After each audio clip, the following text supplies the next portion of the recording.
Vamos falar com um dos principais juristas do país, foi ministro da Justiça, tem obra publicada, é atuante no meio do direito.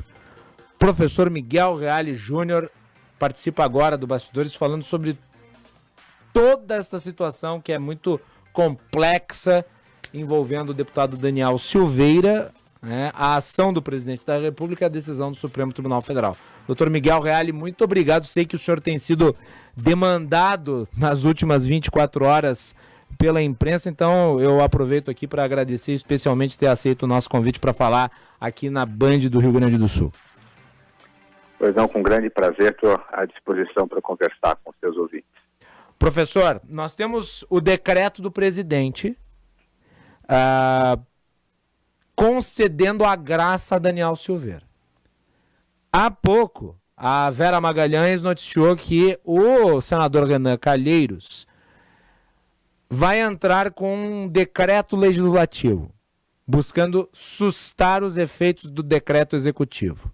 Eu gostaria que o senhor explicasse como é que funciona essa dinâmica dos decretos legislativos e executivos e qual é o efeito possível, caso isso aconteça. O que precisa se dar para acontecer?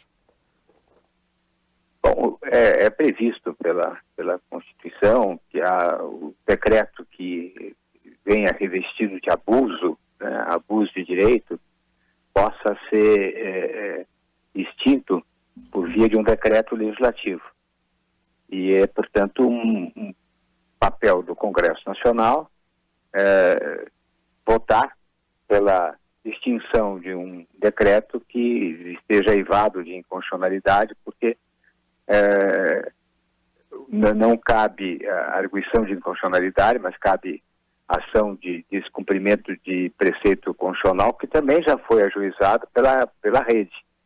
Pelo Partido da Rede de Sustentabilidade, já entrou com um pedido também no Supremo Tribunal Federal. Então, são duas medidas, uma no âmbito do Legislativo, que é um decreto, um decreto legislativo para anular o decreto presidencial por ser abusivo, e uma ação de descumprimento de preceito fundamental, que está já ajuizado no Supremo Tribunal Federal. O decreto do presidente é manifestamente inconstitucional. Ele claramente se constitui um desvio de finalidade. Ele foi adotado para privilegiar um amigo do presidente, tanto que este deputado é ligadíssimo ao presidente e aos seus fâmulos mais radicais. Foi ontem ao Supremo Tribunal Federal acompanhado do filho do presidente, que inclusive o quis caracterizar como uma grande vítima, um homem puro, com a aberração de identificá-lo com Jesus Cristo, né?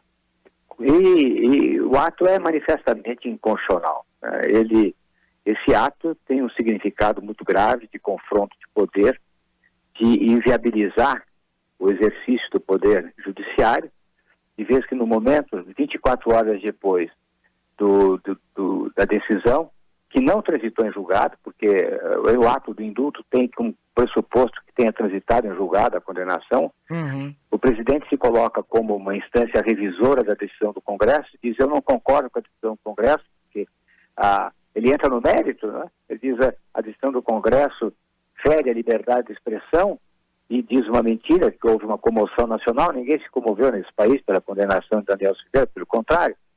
Ele busca tira a eficácia da decisão do Supremo Tribunal Federal, concedendo um indulto pessoal à graça.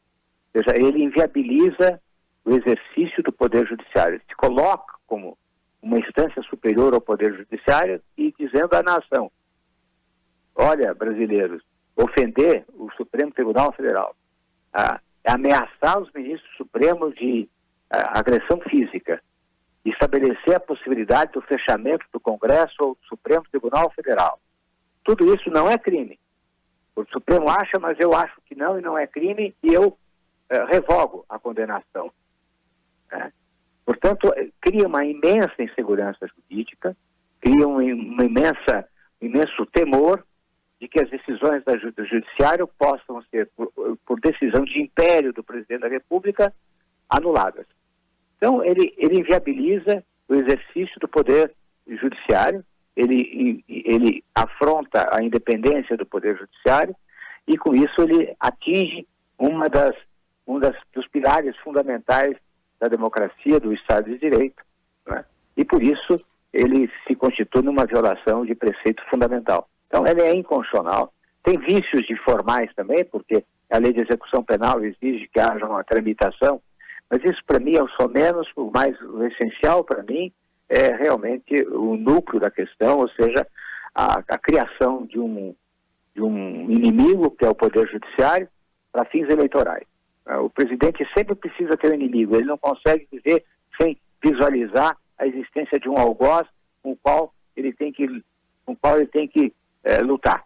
E agora o inimigo que ele elegeu para ser o seu opositor durante o processo eleitoral é o Poder Judiciário.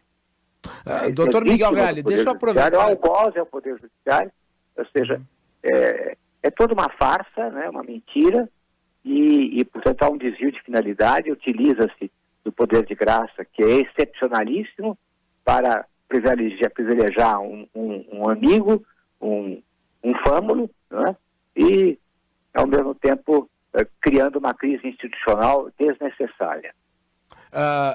Doutor Miguel Reale Júnior, deixa eu lhe perguntar sobre o processo...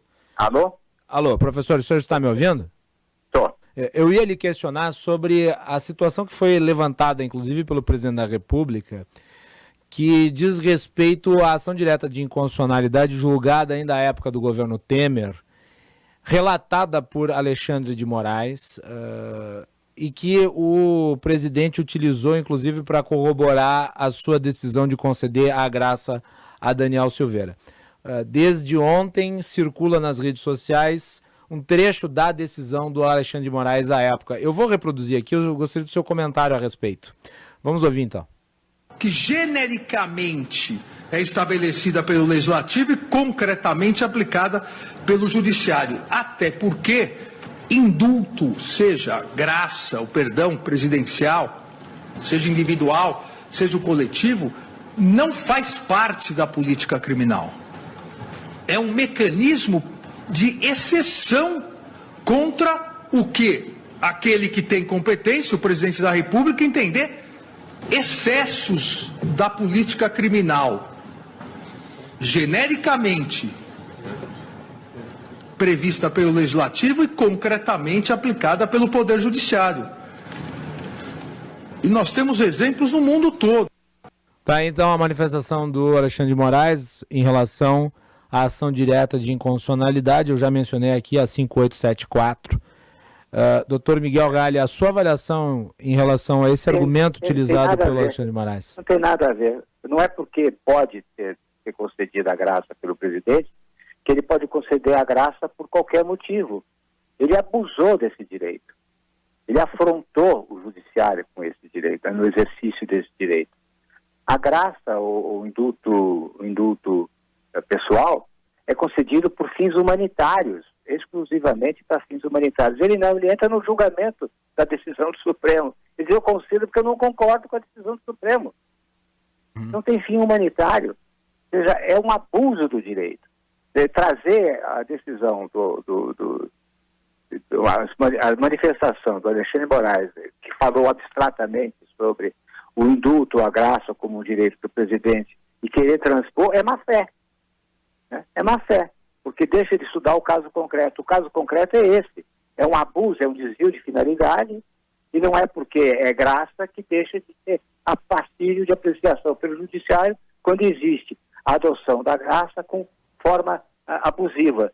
E foi o que aconteceu, uma forma abusiva, né, que pode ser, leva, portanto, a possibilidade de apreciação pelo judiciário, tanto que o Partido Rede de Sustentabilidade já entrou com uma medida de descumprimento de preceito fundamental. E o preceito fundamental é o livre exercício do Poder Judiciário. Está na cara que o presidente fez o quê? Ele destituiu os ministros supremos. Na verdade, ele caçou os ministros supremos ontem. Os ministros acabam de decidir, eles se colocam como instância recursal. do Supremo Tribunal Federal, né? De instância ex officio, quer dizer, diretamente ele se coloca como julgador da decisão do Supremo. Não tem nada a ver com político criminal, não tem nada a ver com uma medida que atenda a interesses gerais. Não, ele diz, eu não concordo com isso, é liberdade de expressão. Quer dizer, liberdade de expressão, ameaçar os ministros supremos de serem agredidos fisicamente. Liberdade de expressão é ameaçar fechar o Supremo Tribunal Federal. Liberdade de expressão é ameaçar fechar o Congresso Nacional. A democracia tem que defender a si própria. A democracia não significa a ingenuidade de dizer que se tem a liberdade de destruir a liberdade. Em que país nós estamos se vai permitir agora que a democracia se autodestrua? E no mundo inteiro existe a proteção do Estado Democrático de Direito.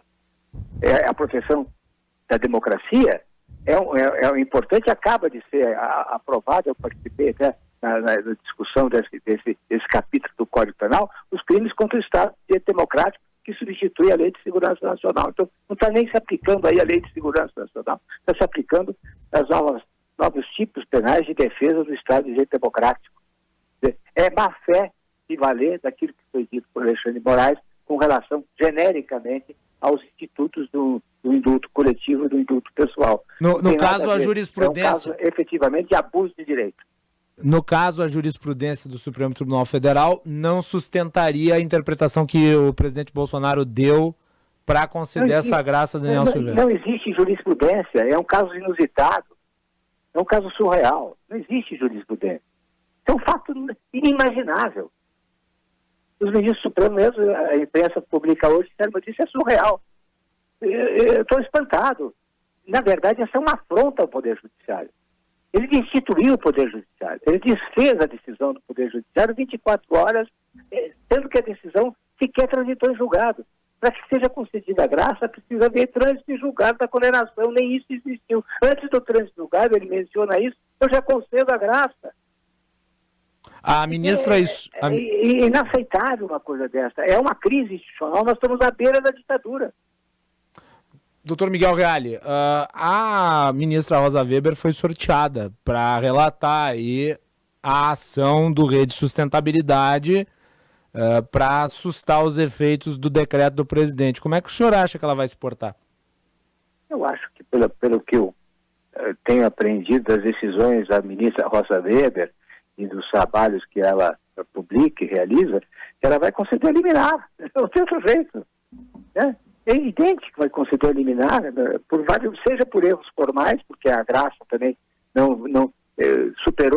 superaram-se todos os trâmites que estão estabelecidos na Lei de Execução Penal,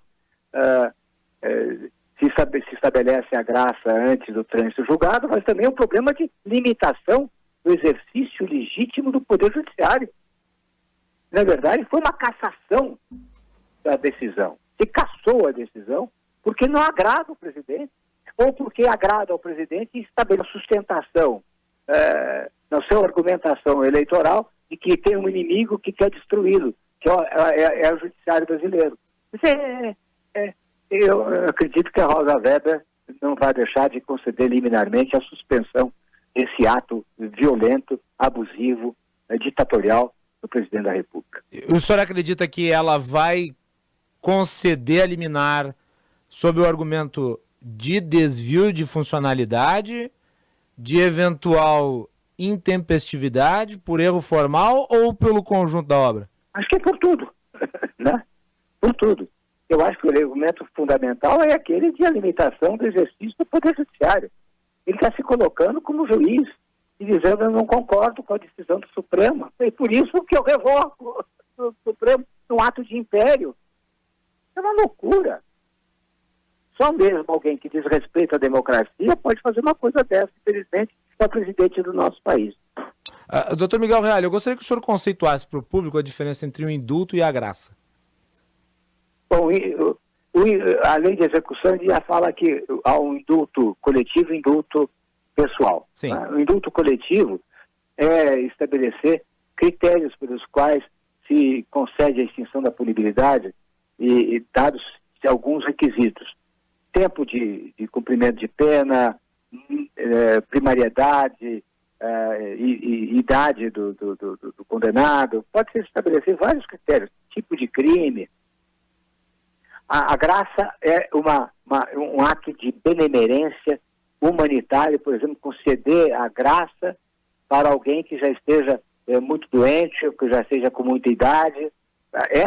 E raramente houve a concessão da graça. Eu acho que o Juscelino Kubitschek, ao findar o seu governo, é que concedeu graça a algum preso. Né? É um ato de benemerência, de humanitário que se concede. Agora, conceder a graça a alguém que ameaçou os ministros supremos de serem violados na sua integridade física, alguém que está condenado por tentar impedir o exercício dos poderes legítimos da República e conceder a graça, é um assinte. É um assinte à democracia, um assinte ao nosso sentimento de respeito ao próximo. Não é? É isso, é um assinte. O que o presidente fez atinge a todos nós. É importante destacar, no caso aqui, que existem dispositivos na legislação tratando especificamente do indulto e da graça. Eu vou destacar o artigo 734 do Código de Processo Penal. E daí eu gostaria de uma análise do senhor sobre o espírito do dispositivo, porque ele tem uma série também de incisos, e eu acho que é importante nós compreendermos também a natureza do que o legislador tentava expressar quando escreveu essa parte da legislação. Diz o seguinte: a graça poderá ser provocada por petição do condenado, de qualquer pessoa do povo, do Conselho Penitenciário ou do Ministério Público, ressalvada, entretanto, ao Presidente da República a faculdade de concedê-la espontaneamente. Daí vamos aos incisos. Peraí, deixa eu pegar aqui. Parágrafo 1. Ao receber a petição inicial, o juiz determinará a intimação... perdi aqui, fechou. Bom, enfim, pegando o caput aqui, professor, o espírito dessa legislação, ele não diz respeito exatamente à questão envolvendo as pessoas que estão presas? Sim, as pessoas que estão presas e que concedem a liberdade, decretando a extinção da punibilidade. Ou que estão também, às vezes, cumprindo pena de prestação de serviços, tal. Não precisa estar presa, precisa estar condenada. E não é o caso, porque o Daniel Silveira ainda tinha recursos a serem interpostos e não havia transitado em julgado a sentença. Não é? A sentença condenatória não transitou em julgado ainda, nem foi publicada. Então, já é uma aberração, não é? E o espírito da concessão da graça, pessoalmente, é realmente fazer um ato benemérito de cunho humanitário. Não tem cunho humanitário nenhum revogar uma condenação tão importante como essa de defesa da democracia, como a que se impôs a Daniel Silveira, que coagiu o juiz a decidir dessa ou daquela forma. Foi uma violência contra a justiça. Mas o presidente diz que não, para ele isso não é nada, ele anula a decisão do Supremo Tribunal Federal. Isso é gravíssimo que o presidente fez.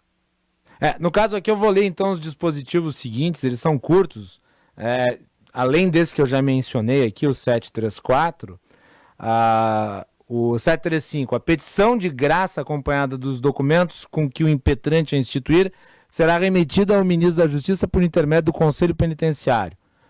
736. O Conselho Penitenciário, à vista dos autos processos, depois de ouvir o diretor de estabelecimento penal a que estiver recolhido o condenado, fará em relatório a narração do fato criminoso. Depois, processada no Ministério da Justiça com os documentos e o relatório do Conselho Penitenciário, a petição subirá ao despacho do Presidente da República. Então, veja, aqui faz inclusive menção, né, doutor Miguel Reale, ao sujeito que está recolhido. Não é o caso do Daniel Silveira. Alô? Doutor Miguel, o senhor me ouviu? Agora eu vi, caiu um pouco a ligação. Mas nem essa tramitação houve. Né? Sim, não houve. No caso aqui, eu estou lendo os dispositivos, os artigos ali a partir do 734, que está no capítulo que é relativo à graça, indulto e anistia no Código de Processo Penal. E eles dizem respeito, e por isso o espírito da lei, que se trata especificamente também em relação a pessoas que já estão cumprindo pena, ou já estão apenadas. Sim, é lógico, o pressuposto da graça é que a condenação tenha transitado em julgado. Isso. O acordo nem foi publicado, ele já dá a graça. É para afrontar o judiciário. Deixa eu lhe fazer uma última pergunta, doutor Miguel Reale, aproveitando o seu conhecimento a respeito. A partir do momento em que o Supremo, na hipótese do Supremo Tribunal Federal, cassar a decisão do presidente de conceder a graça, que consequência se pode esperar? Há algum mecanismo de ação do presidente da República em relação a isso? Ele pode, de repente, depois de transitado em julgado, conceder novamente isso ao Daniel Silveira? Eu não consigo imaginar quais são os atos futuros do Bolsonaro. Não tem imaginação suficiente. Muito bem. Doutor Miguel Reale, muito obrigado por ter participado aqui do Bastidores do Poder, e deixo com a última palavra. Ok, um abraço, obrigado.